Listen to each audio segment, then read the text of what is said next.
Welcome to Speak Sex. I'm your host, Eurydice, and today we have our Halloween special episode, and celebrating it with me is the Goddess Collective. Yay! Who are not the same as they sound right now. I know. Hey. A harmony, if you will. And our topic, Harmony. today's topic is revolutionary witchcraft, or Wicca as a form of Femme resistance, or witch work as radical feminism.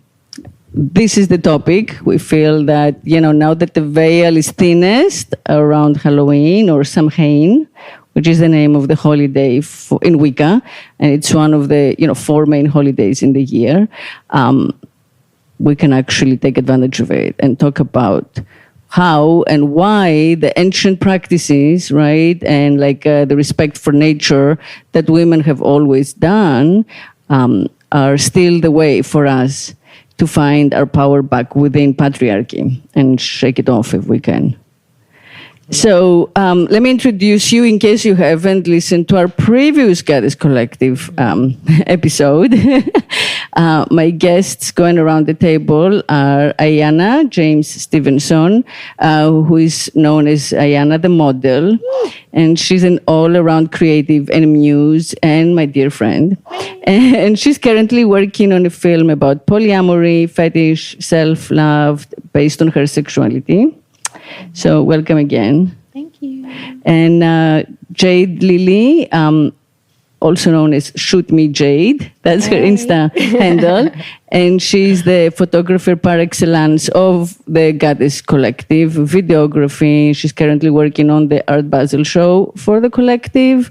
Please check out her Instagram. She's very, very talented. Welcome, Jade. And Gianna Osset is the jewelry designer for the line Soul 7. So she has a new collection coming out right now, ready to come out, I guess. Art Basel season. Yeah, and the Art Basel collection. And she's also working on a new project, which is a tropical edible community garden in Little Haiti. So that will be very exciting to go visit when it's ready. I'm so looking forward to it, and that's perfect for what we're talking about, right? So welcome, Sol, Gianna. Thank you. And Dina Edin is the songstress, and hey, she has a beautiful, magical voice, and she is going to perform at the Best Life Festival during Art Basel. Yes. So you can catch her there, and of course on Instagram. Okay, sweet. And the last missing here in spirit goddess, member of the collective, is Jasmine Nicole. She's a painter and a digital artist, and she's currently sending us her love from New York. Yes. So we miss you, Jasmine. Within, the system that is prevalent around us, the dominant culture and the dominant language, all of these things, like magic and, darkness and the dark arts and, the mystical, whatever, practices that we don't know about, are scary. When in fact they are ancient, pretty harmless, because they're all based on do no harm. At least that's the motto for all Wicca and witchcraft. They involve the old remedies for healing and curing, herbs, gardening, respecting the changes in nature, the seasons, the full moon, the new moon. Really basic stuff that we, especially in this contemporary super urban world where we're consumed by social media, which is not quite real, right? Would gain a lot from being conscious and respecting them. So knowing what the moon is doing out there, right? Knowing what the earth is doing, what's seasonal, and kind of having a sense of what our ancestors in the most ancient of times, before even like men, let's say, and what we call patriarchy, which is the system of like marriage and taking the guy's name and carrying his children and all that stuff, had come into being. That way of life was there. And that it's a way of living in harmony with our, brother and sister animals and the nature that we all come from and going back into and come back out from. So that's what we're going to discuss as a form of magical praxis, magical practice, which is grounded in nature, but also grounded politically. It's from a feminist political point of view. It's what, again, like the male establishment, the masculine, whatever you want to call it, the religious establishment, the political establishment, late capitalism, whatever you want to call it, they have not taken it over. I don't know how. I really don't know how, because they're so good at co-opting everything. But like they have not co-opted magic, because it's still like kind of underground. And maybe because it's also still a little like frightening, like sex, right? So anyway, and I feel like there should be a resurgence if there isn't, right now. So do any of you want to speak to this? I feel like the establishment that we're talking about, like that overarching establishment of just control, actually really does use magic. And this can be seen in the CVS or Walgreens symbol. It's a cauldron with magic and stars going into it, or Disney. Mickey has a magic hat and a wand. And, when you're watching Disney Channel, you're doing that magic wand. So magic has been used and still is being used in modern day. And it's just a lot of people aren't aware. But, they say the most magical place on earth is Disney, Right. So they're literally telling us, or Macy's, it's the magic in you. All of these corporations and businesses have been using magic on us, and they've been telling us that magic is, bad, or that we shouldn't use it because they don't want us to truly tap into our power. And I feel like it's what you were saying in terms of the power is just in nature and being connected and knowing that connection. And then from there, everything else just opens up. So, right. Yeah. And the ultimate magic is, of course, like birth, right? Yeah. That I feel like that's why it started as women's practice, because like everyone respected the fact that like woman's body could make life. Literally. Like, tap into another portal, a different dimension. Yeah. And that right there, it's magical. Right. And that's the energy we try to tap into when we, call for like north, south, east, west, and create a circle, right, and pay our respects. I feel that. I feel like in the same way that we as women, we're connected to the lunar cycle, right? And especially like usually you menstruate on the full moon, exactly. We menstruate the same time as like your girlfriends, your roommates. We're very connected. That oneness can be seen in that. Yeah. And I think even in that, you cannot like have your period at all. But then as soon as you link up with your girls, it literally just sinks, Yeah. And I think that in itself is magic in the sense that we can really, in the same way that the moon has that control or that tide where it can control the tides, we also have that with one another in which we kind of, our energy affects each other, we have that connection. So, and I think that's important to realize too. Yeah. And this, they say the body is made of water. I forget, right, the percentage, 70%. But I don't think, and again, magic is my science, right? So I feel that like what the general culture calls science is just another like subset of magic. It just has its own words and its own symbols and systems.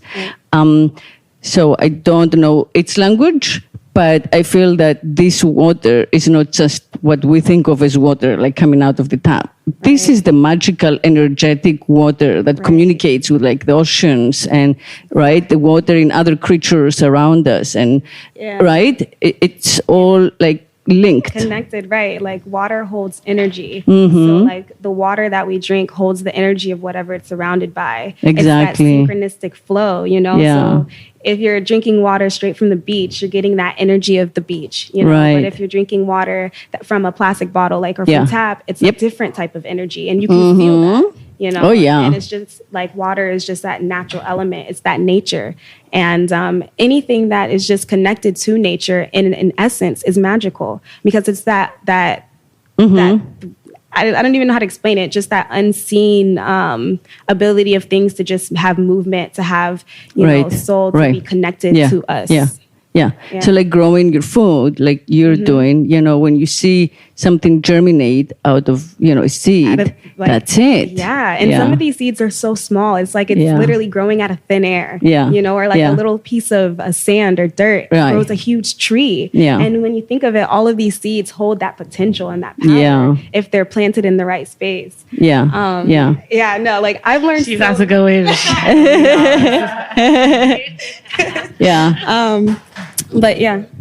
But also, like, what, you know, that's also why it's so important what we put in our body, which is our magical temple, right? So that, like, we're as close as we can be to the source of the food. Right, exactly. You know, eat local, you know, support local. Right, like farmers markets. Yeah. Like the everyday people, a lot of the food that we eat, we don't even know where it comes from. Yeah. You know, it's not even grown in our neighborhoods or locally. Like, it literally has to cross a border. It sits on a plane or a train or whatever it is, and it just sits there and sits there and sits there, you know, and it's been coated with some form of chemical to maintain its desired look, where, you know, it doesn't rot naturally. So a lot of the food that we're eating has been so processed, even the fruits, you know, and our bodies are we are the magic. We're the complete magic, because that energy that is in everything is seen within us. We have the potential to tap into that, you know, if we are aware of that.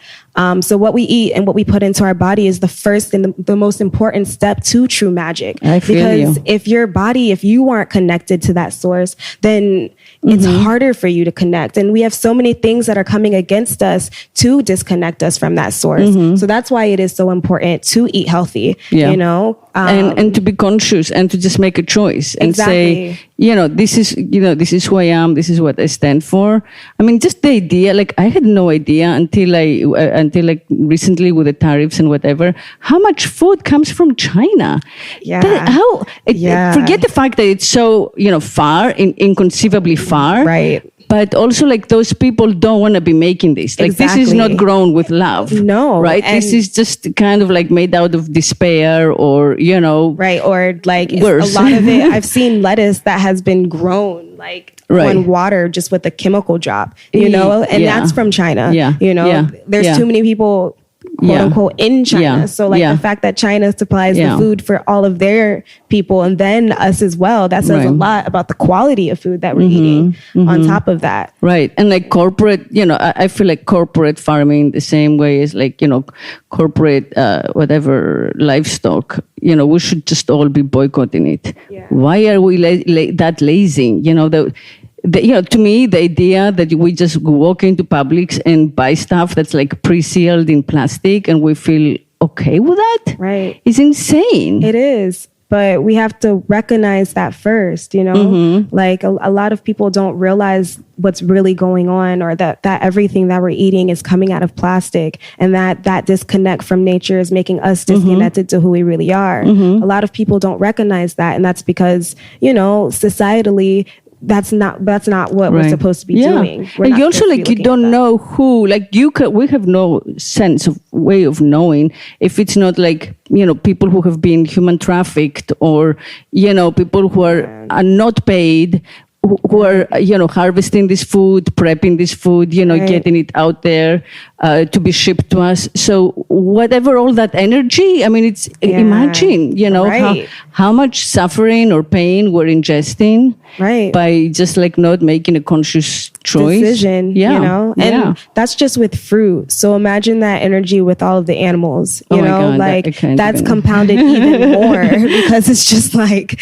you have so many animals in one space that are feeling the same way and are fearful. They literally let out a fearful, like their fear takes over right before, you know, they're slaughtered. So that chemical I know. goes into the food, and then we eat that, and then Yeah. we wonder why we're depressed or why we're angry or why we Yeah. feel this way. 'Cause we're- And it's literally right. an energetic transfer. Yes, You know? I agree.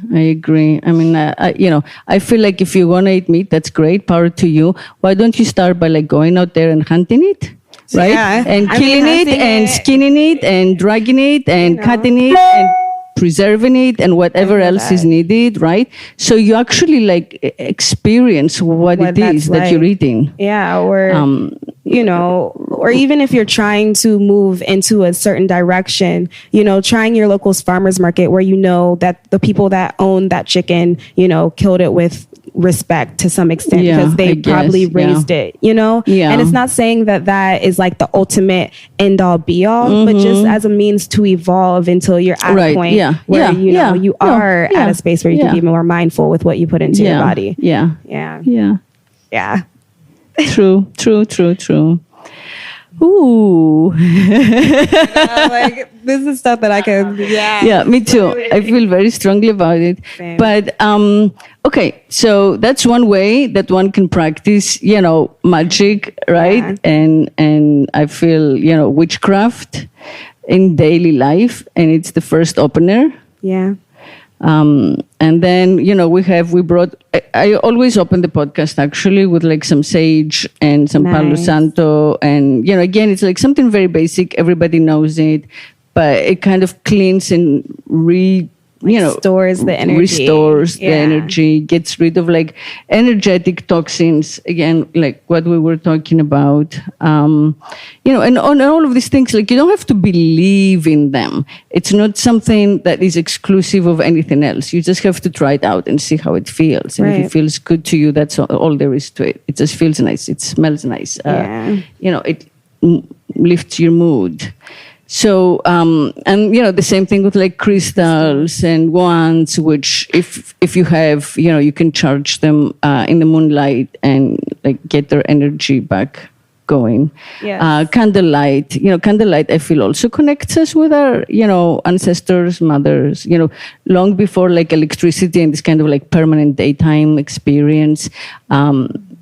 So it's nice to like have it around for that, I feel, and also, you know, at night with the lights off. Even if you have like your phone lights on up. charging, it's like cool to just be in the candlelight, you know, and connect with the way things have been, you know, before. And even like for me, when I write, I love to write in candlelight. Yeah. It like changes the mood. It you know? changes my understanding of like words and language, you know. And then you think like that's how the Bible was written. That's how like the Homer's epics were written. That's how, Right. you know, most of our like creative, you know, mother and fathers wrote. Right. The works that you know shaped our culture in a sense. So yeah, going back in order to go forward. True. Is nice. Like, Yeah. There's my little broom. And then you can like sweep beautiful. all the negativity, all of your space, you know, and like sweeping is not just for girls. It's just good to sweep stuff. sweep, Right? right? Yeah. Yeah. That's why you usually see like cinnamon brooms like during this Yeah. time. Yeah. Which is nice. It's actually interesting that we, you know, however thoughtlessly have all these symbols in our lives this week. Definitely. You know? It's very intuitive. Like whether I feel like energy, it controls and it's a part of everything. And whether you recognize it or not, you're automatically drawn to it. You automatically, you know, want it. You automatically go towards energetic things. You're looking for energy. We're energetic beings. So in a sense, magic and energy, it's all the same, and it rules everything. It rules this plane, whether we recognize it or not. Yeah. And especially if you find yourself in like, you know, if you're moody or if you get depressed or, you know, if stuff within you is churning, right, and pulling you downward, you know, looking at it from a place of energy instead of like, you know, mental illness or mental unease. That's so true. Right? Is very helpful. Very helpful. Very helpful. Because I feel like a lot of us can turn that around Right. by changing our lives rather than like self-medicating, which is like when in the 50s they gave all the housewives Valium. You medicate, the doctors medicate you or whatever, you self-medicate, but the result is this numbness, Right. which just makes us compliant. Very true. And then we can't speak our truth. We can't, We don't know who we are anymore. Exactly.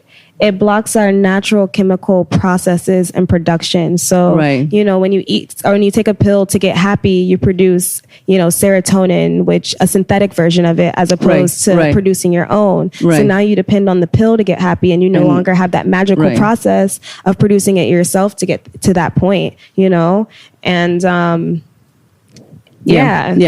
I think it goes back to the idea of counseling when it comes to certain mental illnesses. And I know that the idea of creating a conscious, healthy, like mental health foundation for this country in particular is something that is swept away. Something that's, I think it's coming back. Like, for example, in New York City, surprisingly, everybody and their mama got a therapist. And it's so interesting because when you go there, everyone's talking about their therapist and how they got to go to therapy on Friday. And it's become something that's been very normalized, but it's something that has helped my friends literally transform their PSTD into something that's non-existent anymore. And it's the idea that you are transferring this energy, because all of this is this negative energy in your mind that has been built up through all these experiences, right? Like the traumas of childhood in your life, not even or through adolescence or early life, all of early life, adolescence, adult life, something that happened 2 years ago that you can't, sit past, look past, and you need to be able to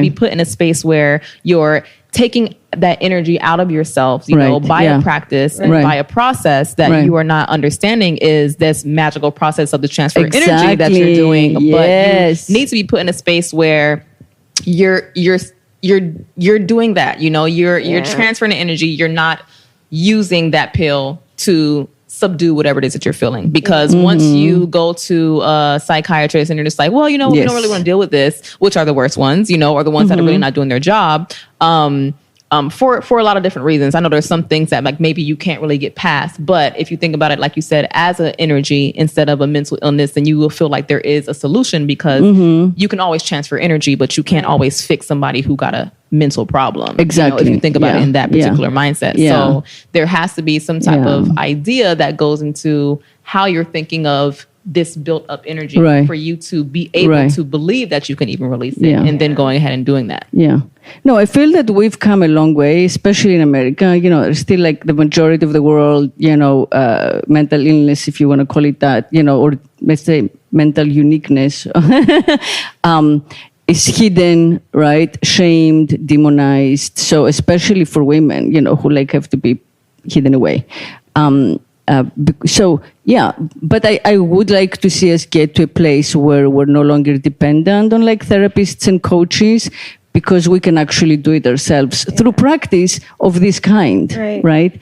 Because it's basically the same thing. What the therapist and the coach is doing is, we're paying them, or our insurance is paying them, to kind of keep us in place and speak and find another way of phrasing our story. So instead of like a story of pain and suffering, it becomes a story of like discovery or, the heroic journey,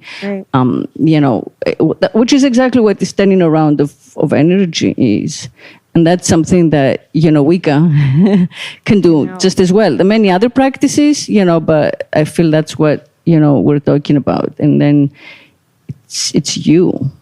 And you have to use speaking in order to do it. I think that just in its most basic form, we don't talk. Right. So we don't talk to each other. We don't talk about our problems. We don't talk to people. We don't about talk problems. truth. We don't exactly. We don't speak. So like when you are speaking, I feel like the only thing you should be speaking is truth, And if you're not really speaking truth, then I guess you could call it speaking, but I don't know what that is. So really what you should be doing is releasing this authenticity, because the only autonomy you're going to gain for yourself is if you speak it. So when it comes to that, basically you can't do magic without speaking. Exactly. You have to speak, even the spells. Honestly, because if you speak some fake shit, it's not gonna work. So whatever it is, it has to be honest, authentic, autonomous speaking in order for anything to happen. And that's the foundation of everything. Yeah.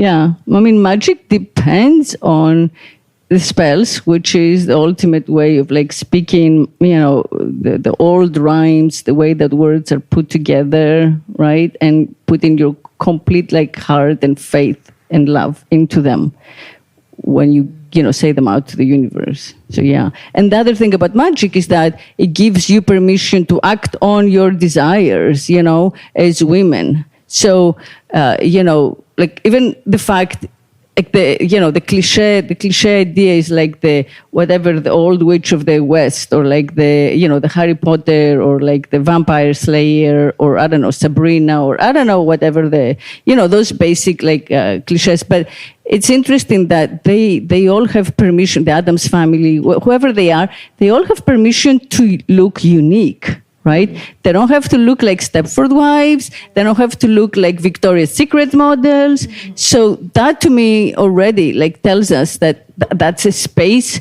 where we can be, original. We can look the way we want. We can ask for what we want. We can feel, permission and empowered to say, I want to, whatever it is, be wealthy, be successful, and that's part of the whole idea of magic. We get to do that. Yeah.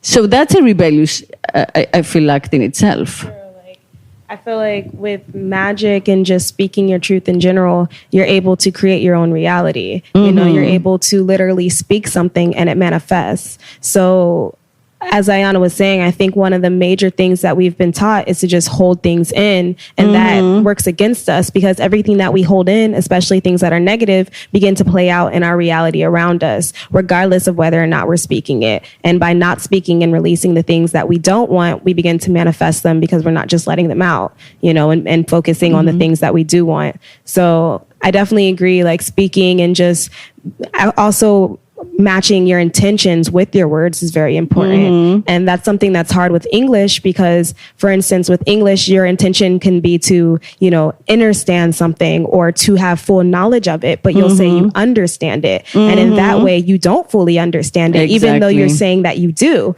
So in that way, our words, we have to be very intentful with the words that we choose to use in magic, especially, or when we're choosing to create our reality, because our own words, based on the languages that we know, could be what's holding us back. Yeah. So, and I mean, that's partly what this podcast is about. The speaking sex is exactly about that, is speaking what's uncomfortable or what we don't feel, have place to speak about in our daily lives, and especially in our public lives at all, right? So to me, it's all the same. It's like waking the sexualized woman in you, or waking like the honest, outspoken woman in you, or waking the witch, or, it's just, that's like the way to go about finding wholeness. Awakening your inner power, your inner goddess, your inner being, allowing yourself to tap into that frequency, because you have access to it. So it's just waiting on you to access it. We're ultimately the ones in control. We have free will. And that is one of the main things that make us so magical, that ability to choose and decide what our reality or what our world will look like. So, and the other thing too, I feel like, to think about, be aware of is, why were so many of those women burned, right. Killed, drowned, tortured, what was it about these wold ladies in the middle of the forest? I mean, usually they were loners, outcasts, women who look different, and redheads. I don't know. It varied. It really there was no logic to it. It was, but the fact that they went so far as to have courts in Salem, in America. In this country, and condemn teenage girls or grandmas to death by hanging for being witches, it's just inconceivable. And it does make you wonder what power did they have, or what, were these like judges and magistrates and whatever priests worried about that would lead them to actually to something so extreme and violent. I mean, these were not people like leading rebellions. These were not, this was not like a fundamental threat to any system. They were like individual, solitary practitioners, most of them, right? Or women who had like stories to tell, or had learned from their, grandmas. The first in Salem, the original, let's say, witch who actually managed to escape, but she started the whole craze. Her name was Tituba, and she was a domestic servant from the islands, from the Caribbean. So she came to this pastor's house, and, it's like the endless winter, and she is entertaining the daughters and their cousins, because they have, it's Puritan America. They're not going out. They're not socializing. How are they going to spend these endless, winter nights? She's telling them stories. So it's those stories that gave them like dreams, and then they gave them like, they thought that they heard voices, and they thought that they were taken over by the spirits that Tituba talked about. And then they started naming witches, and the people got together and, believed them and started killing the women they named. But my point is, this all started from like these young girls getting access to like the ancient wisdom, right? That had not been, that was still pretty pure, because it came from the island culture. Would you happen to know which Caribbean country? No, I don't remember. I can look it up. Yeah, we should find out. I know specifically with Haiti, like a lot of the women were very magical and still had knowledge to ancient practices and teachings from Africa. And, magic was essentially used to start a revolution and make Haiti the first independent state. Right, and, yeah. And it was like the magic and the voodoo, which a lot of people are, get scared over, but really it's just another form of magic and using the earth and elements that led to the first African country getting its independence, like the first slave country, whatever the case may be. Mm-hmm. And that right there shows how powerful it was, in the sense that a lot of the Haitian women, the slave owners put muzzles on the women in order to keep us from being able to speak. So I think it goes really, really deep. But there's a lot of power in that. Yeah. She was from, by the way, Barbados, and she was a slave. Working for AO, which, how funny is that, guys? Right? Because, like, landlord. Anyway. Working for AO, I've only been there for a couple weeks. But it's been really dope because her way of thinking, same thing. Like, we have the power here. It's for us. It's from nature, so why not? If it's here, why are we not taking advantage of it? Like, why are we just gonna close our eyes to something that could be giving us our desires, Especially when it's no harm to anybody. And especially having the right intention could be beneficial for everybody. In her way, she does it where it creates community.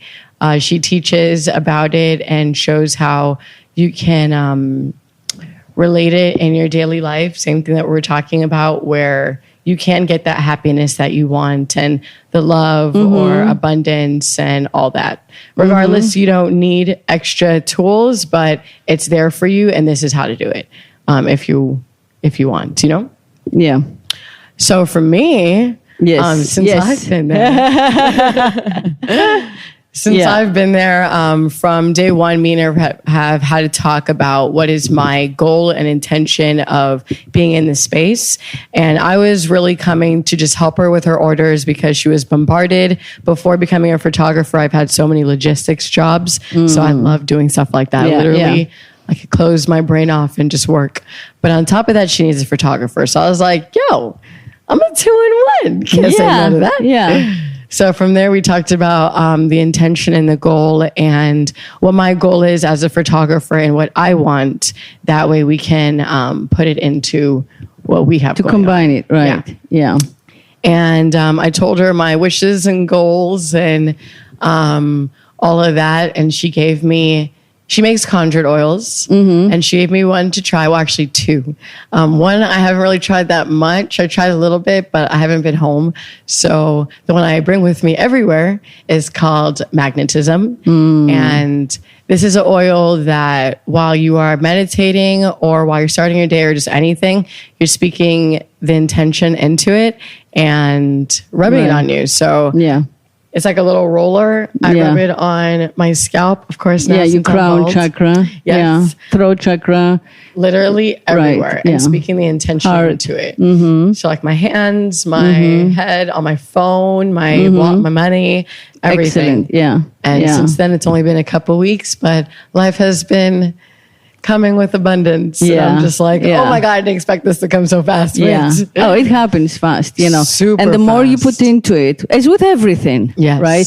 As with everything, but like particularly magic, it's not at all like you buy an oil, you put it on and things are going to change. You want to, like what you're doing is you have the daily ritual of putting intention in it, into the oil as you wear it. Without that, nothing's going to happen. And then moving towards it, not just, going on my couch hoping that it's going to work out. Yeah, exactly. So, And, I feel that, a lot of people, have a sense of it as being like, I don't know, curses or colds oh or, my God, all that this stuff. Dude, I was about to go to work one day and I was smoking with a friend and this dude was like, oh, he didn't know like me and my friend, like what we work, what we do and all that stuff or just our daily life. And he was like, oh, there's this girl I met who practices voodoo. And once I found that out, I stopped going around her because I don't want to be cursed. And I'm like, what makes you think that you're even worthy of her putting her time to even do that? Yeah, like exactly. Did you... Putting a hex is so time-consuming and so much work. And also you have to do a lot of work to make sure that it doesn't come back to you, like tenfold. So it takes a lot of work and you have to like gather up all these ingredients that are hard to find, and you have to make a few trips to the cemetery and whatever. Do it at the same time. That's a lot of work, a lot of energy for somebody to do any something like decent spell. Them. Like, how dare you? Even like the smallest spell done properly takes like a week, because you have to always wash yourself a certain way, wash your environment a certain way. It's time consuming. It's not, like people think. It's not a quick fix. The same way with everything else that matters. Yeah, I put the spell on you. I love that song. But yeah, honestly. I mean, if it was so simple, like I always say, if we could, we would put a hex on racism, sexism, like, the current president. Like if it was that simple, right, this world would be very different. But it's not. And also every act has a consequence, has a react. So you have to like always be mindful of that, and have like a super light footprint, and be ready to cleanse in order to like not have your ego invested in any way. So yeah, there is a lot, but like imagine, if we had that power.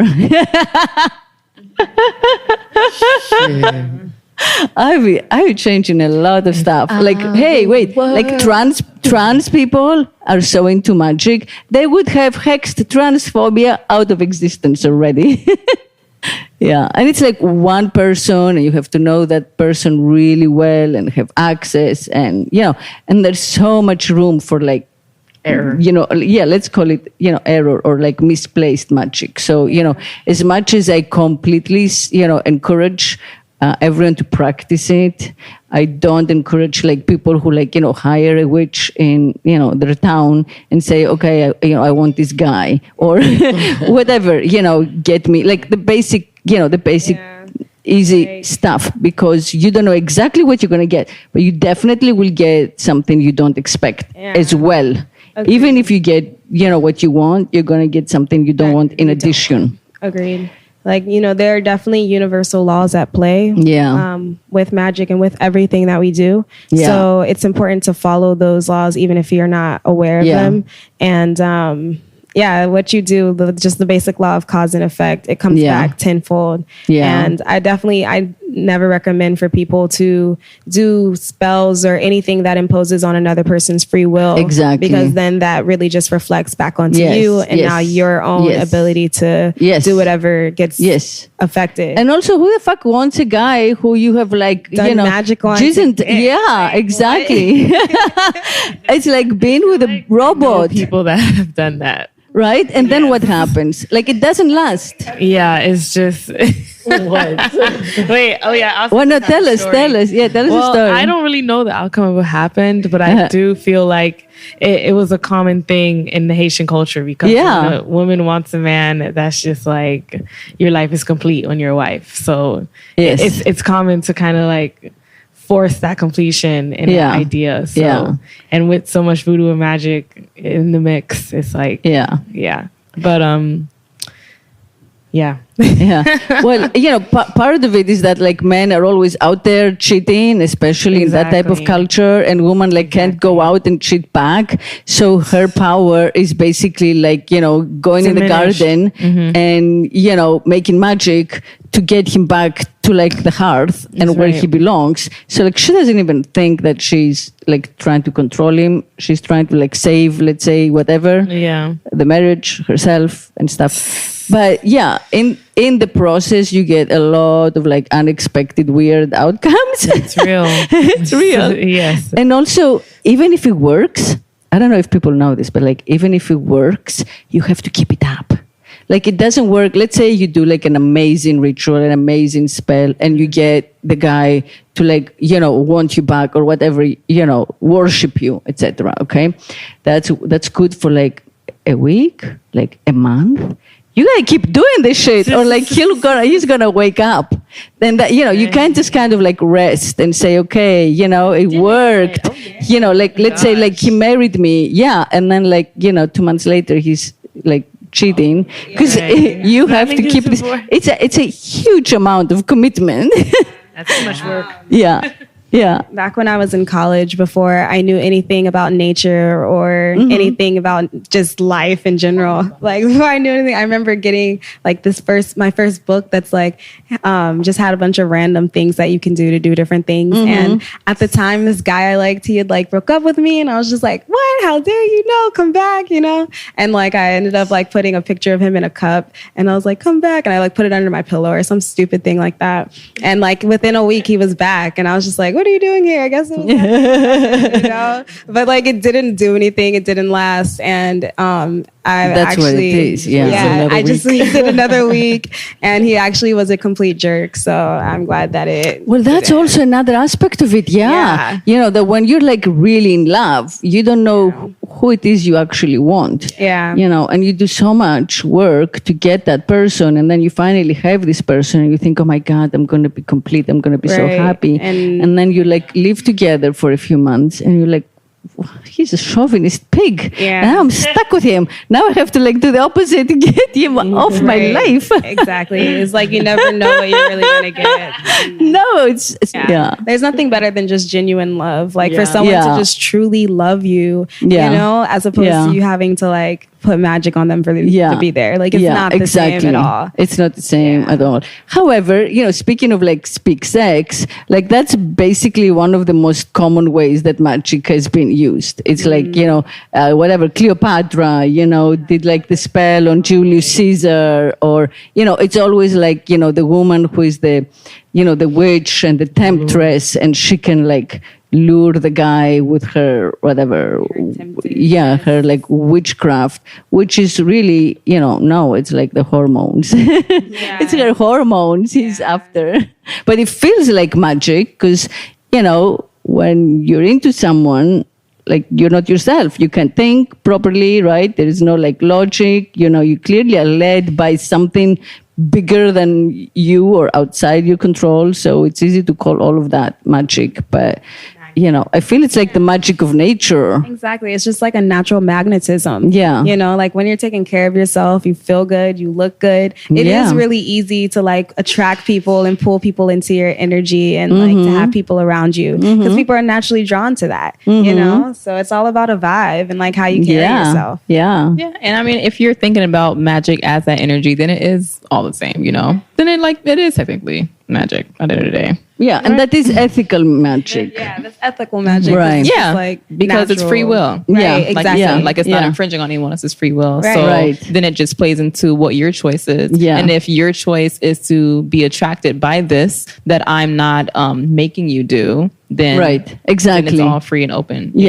Like the pheromones that you share or the pheromones that you give off, if someone's attracted to that, it's not like you're putting a cuff on them and bringing them to you. They just naturally are flowing into your own energy because that's the frequency they're on to be attracted to your frequency. So even what you said about having to take time a lot of effort to keep that person. If you aren't authentic, regardless if quote unquote magic or not, if you're putting up a front, you're going to have to continue the front. So regardless of how you see it, you're right. Yeah. You're still doing it. Yeah. Yeah. So don't. Yeah. And that's like something we do too. And when we're not conscious, we all have done it. Until you're like, wait, what? Yeah. When you finally wake up. Yeah. Where did I go? I know. Maybe they've been doing a spell on us. Oh, they do. How you said that? Oh, yeah. Yeah, I think they do. Well, that's the other thing that happens. You can put a spell on your own self and not even know it. Like, because whatever you try to put on another person, at the same time, in some way, you put on you. Oh, like you when can you shoot somebody. Right, exactly. Yeah, exactly. Yeah. Sorry, funny analogy, but whatever. No, it's exactly what it is. Yeah. It's that interconnectedness, whatever you do to someone else just comes right back to you. Right. It's literally just a reflection. Right. So whatever you put out, you get back tenfold. Right back. And that's why usually they're like, treat people the way you want to be treated because that's the energy that's just exactly. Yeah. And what we were saying about love spells, love me, stay with me, be true to me, whatever, it's exactly, you cannot expect to put a spell on someone else that is not going to also be placed on you at the same time. The idea that like, I'm going to punish this guy because I'm going to make him like crazy for me and I won't give a shit about him. That shit is not real. It's not real. Like you cannot separate yourself from your actions, from your wishes, from your desires, and from whatever you ask the universe for. You ask the universe for it, that's what the universe understands. And like when we say universe, whatever energies or whatever is out there, it's very simple. It doesn't have like our complicated language skills and our like hints and our nuances and our whatever, right? So it understands, the basic idea of it. That's what you want, in like the big picture. None of the commas and the parentheses and, I want, no. So if you ask for something for someone else, that's all the universe understands about you. Yeah. Oh, yeah. All the way. All the way. I always tell people, I'm like, move. Sorry. That's how I always tell people. I'm like, you got to move with intention. Because literally, that it's not really speaking about what you are, but kind of, sort of. When people how you say? Sorry, backtrack. When Asa was talking about word spells, right? So for me, I like to use magic in a sense of manifesting what I want my life to be and where I'm going. So doing that, I'm not going to be saying, well, I don't know if I can do this. Well, it's not going to happen for me. Well, they're not going to give me the opportunity, but then I'm still saying that this is what I want. This is where I'm putting my magic towards. It's just canceling each other out. Mm-hmm. So in that sense, like whatever it is you are doing, hopefully not to harm somebody, but if you're going to do it, you have to put both feet in and go in all the way. True. Yeah. I think so. Earlier, when I was saying that, like, if you're going to speak honestly, I think that if you're trying to change the way that you feel and what you believe, like what Jay just said, if you don't believe that some things might be happening for you, or you think that some things might not be that just distracted me. If you want to think in a certain way because you're saying you want certain things, but sometimes people say certain things and then think another way. And even if you're not saying it out loud, I once saw this meme that I like tell people all the time now, like, whatever your thoughts are your words. You're just not saying it out loud, but it doesn't mean that the universe doesn't hear you. So whatever you're thinking, you have to say, whatever you're thinking is going to be what your life reflects. So whatever you say, even if it's different from what you're thinking, then your life is going to really reflect what you think more strongly. And I feel like when it comes to our thoughts, sometimes those have more of the intention because we don't think anyone hears them. So they're always going to be the more true one. And if you want to change the way that your life is moving, then you're going to have to think in ways that are different from how you're used to. Like there's this one woman who I knew who was talking about type of person that she wanted to be with, or the type of people that find her attractive, and how it's like incongruent. And she was saying how like, well, no one's really going to find me attractive because of this or that. And we, like me and a couple other women, were like telling her like, girl, you have to say it to yourself, say it to yourself. She was like, yeah, but the thought that you have in your head is what's really playing out, which is why your reality is this. This is why you're telling us this, because your reality is this. But if you say it in your mind, regardless if people don't believe it or not, that's going to be what the most value of intention is going to go, because you don't think anyone's listening to those thoughts, but they are. So if you change your thoughts, you can change the way that your life is, and you can move in a way where it's going to transform what your reality is, even if you don't truly believe there are all the things it is that you're thinking, because those thoughts that you had before are already thoughts that are going to be judgmental to your life. So you're going to have to change something, you know, right. And it's going to move into the truth. It just makes you happier because you become more holistic, you know, so it makes you happier. Like you don't have that conflict, you know, if you're actually thinking the things that are positive for you. I feel that's like self-love, right? And so it just makes you happier by definition. Whereas, you know, like kind of like inside you, if you're being whatever, you know, angry, competitive, you know, controlling, you know, constricted in some way, and then pretend something else, that's like work. Speaking of, you know, that you make your psyche like work double or triple hard, which is exhausting psychically.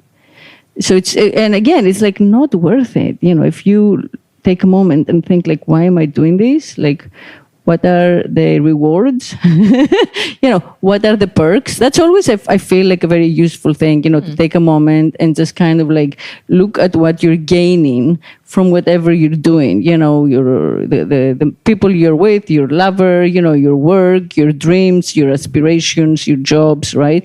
And sometimes, like when you look at it without blinders, you realize that the reward's not worth the effort. It's just not. Yeah, so like I feel that's like my view of lying, you know, to oneself as well as others, that it's just not worth the effort, and you know the peace, and therefore power, because peace is power. That's a given. You know, the peace that comes from like being honest with yourself and everybody else is like such a greater reward than like whatever little, I don't know, perks. Of just like hiding how you really feel. Yeah, I agree.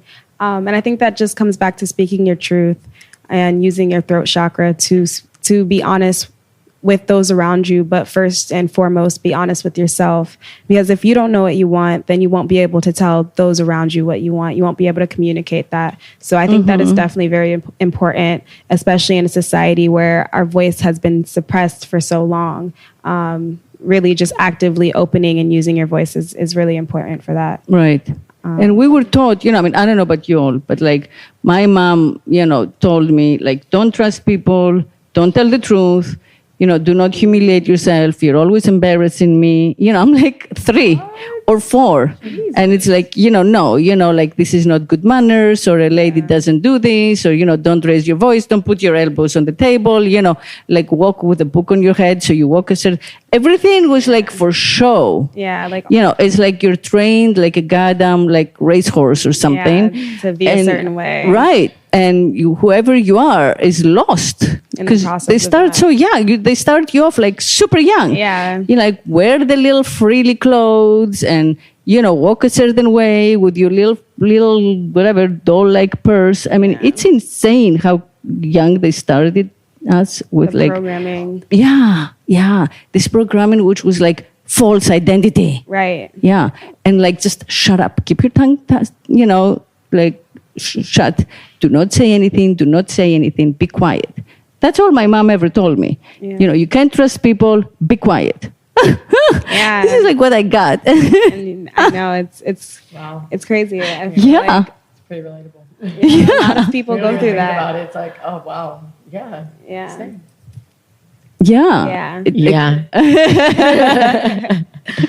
I'm not gonna say anything. And My then, mom might be listening. like that, those things will happen, when we're 3 and when we're really young, just trying to take on programs and learn how to be in this world. And then, when we're older, we wonder why we're not able to talk or effectively communicate or speak our truth or, let people know how we're feeling. And it's because when we were children or when we were young adults, we were told that what we have to say doesn't matter or not to speak. And it really just takes breaking through that programming and unlearning to relearn something that is more beneficial for you really comes into play. Right.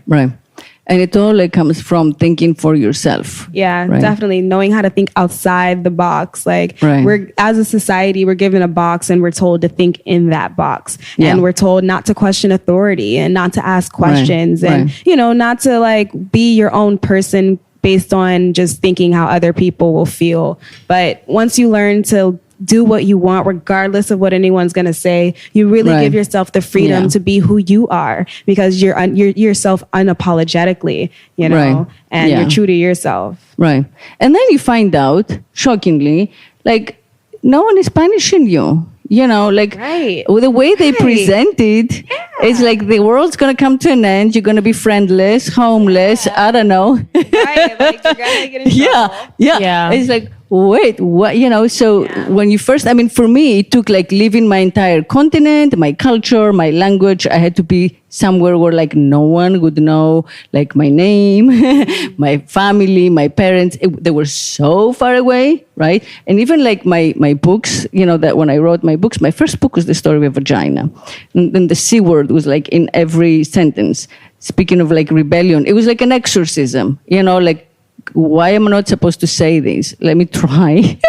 But my point is, I didn't agree to have it translated into my native Greek. I still haven't. And like none of my books have been translated in my language, when my parents pass, maybe. So like even now, when like my entire career has been about speaking truth, in a sense, speaking truth and speaking sex, I'm mindful of their limitations, and I don't want to like shock them or have their friends, go up and I don't want them all to discuss in their vernacular, in their 80s or 70s and, what all I'm doing. Oh my God. I know. But it's not their fault. They were raised this way. It's like really no one person's fault. But I feel like, we can each make a choice for ourselves. And then if we have children, right, pass it on to our children. And that's how we change, the world. Blessed is the family that allows their child to be free, Amen. And doesn't put on those restrictions. I think if anything, it's a buildup of trauma and anxiety. Because like we just said, like there's no real punishments out there. They're not going to throw anything at us for being free.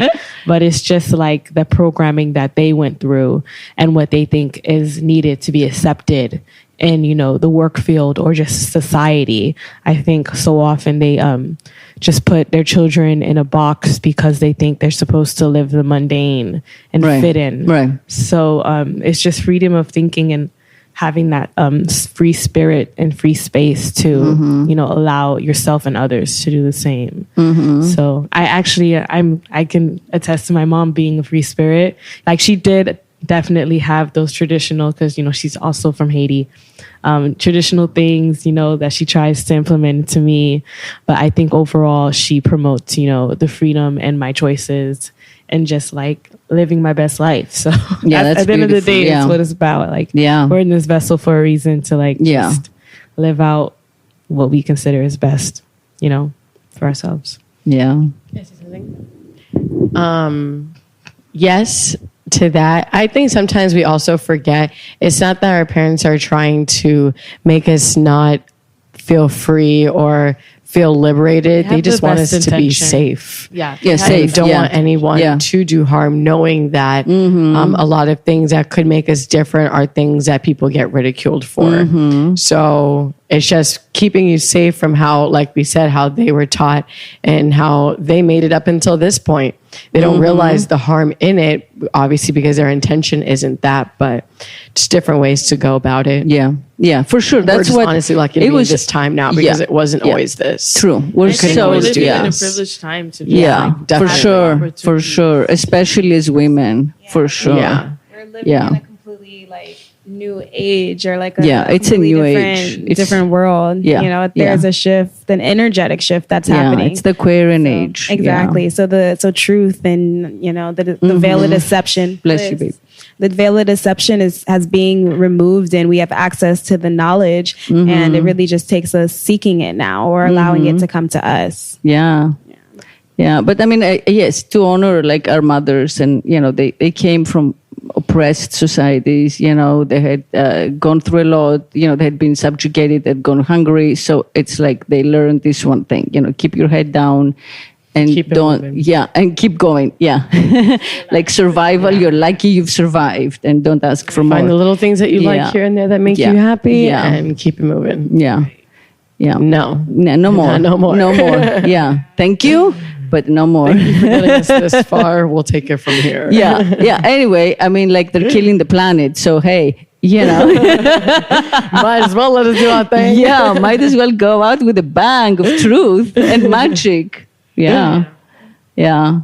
Exactly. And I think now our parents learn from us in a way. You know, it's kind of like that switch in which we're able to do things a certain way, and they see us, you know, be successful with that. And like all of the things that they might have told us, you know, don't that do. They were like terrified of us doing, like you going out and being a creative and living on your own and starting your own non-traditional life, you know. That probably was very like scary for our parents at one point. It still is. There's no one to show them that. You know, so we're literally there to be like, you know, the water's okay, the water is clear. Exactly. Come.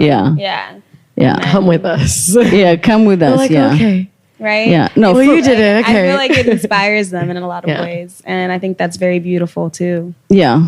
I think so. I mean, you know, like in my case, you know, my mom and her mom, like my mom, all the neighbors would come every morning. After that, went to work, never in his presence. And like she'd read the coffee grinds, you know, of everybody's like morning coffee cup. And then they would leave while she's like, you know, cooking, doing the dishes. Like she didn't even think about it. I mean, she was like a Christian, you know, and she like sang in church, and her father was the priest, and she didn't think about it. But she had that knowledge from her grandma, who was like the village herbalist and did like, you know, cured everyone. And I would call her the village witch, you know, but at the time she like was the midwife and the healer in town. But she had like blessings for everything, little writings, you know, that she would read to the people when they needed, you know, rain or, so to me, that's like the witch. But you couldn't call her that because that would be so scary. She's a good Christian woman, you know. She's like married to the butcher. But that's what I'm saying. Like those ancient traditions passed down, kind of like quietly, in silence, unspoken. At the same time that like the, you know, the very obvious traditions of like going to church, you know, and like marrying who your father wants you to marry, and you know, like following the tropes, were passed on as well. So, you know, if we dig enough in all that shit that they taught us, you know, deep down, there is also like the good stuff, like the magic powers. Yeah, it doesn't. We gotta look for it. Yeah. Yeah, and then oftentimes it's not even called magic, but No, you know, no way, no way. But Yeah, for safety too. Yeah, For safety back in the day. So Exactly. But, you know, even magic can be found in the church. You know, a rosary is literally just crystals and like pearls or whatever the case it may be, you know. Or wait, the Holy Communion. The Holy Communion is like the prayer, like all of that chanting. Yeah, that's chanting. He's asking for forgiveness and being grateful. Yeah. Yeah. But offerings. Yeah. Yeah. I think the major difference is just like with religion, the power is taken from you and placed into like a holy figure. And then a male holy figure. Yeah, for the most part. Whereas in spirituality, you have that power because you're able to access it by being a part of source. Exactly. Yeah. But like, you know, the Holy Communion, that's the ultimate magic, like other than giving birth, this thing where the transmogrification, you know, where like the wine and the bread or the wafer become the blood and you know, and body of Christ. Every week, just because like the priest says the magical words and prays the magical, you know, psalms and whatever. It depends on like your specific type of Christianity. But I mean, that's like magic, hardcore magic, like really ancient stuff. Well, thank you, ladies. Thank you, Ayana. Catch us in December. Thank you. Gianna, Tina. Yeah, it was awesome. It's always awesome. You have to come back again for our next like Speak Sex special. Hopefully when, you know, our fifth member is here. Yeah, that'll be sweet. She always has a lot to say. Yeah. I know she would love to put her 2 cents. Yeah, she would have. Which would be dope. But yeah. Thank you for listening. And until we meet again, Speak Sex.